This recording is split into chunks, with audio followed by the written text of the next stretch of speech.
How do you feel after attending 2 days of SAMP course?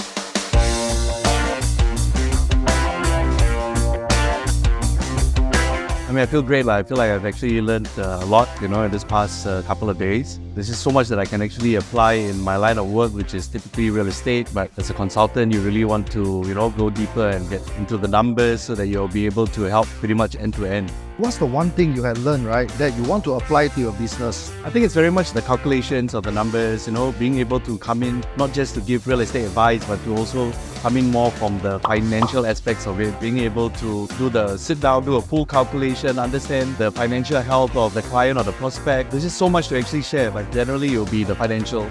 Would you refer your friends or peers to attend SAMP?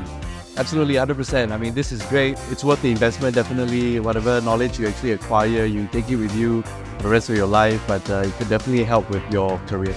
Thank you very much, Daryll.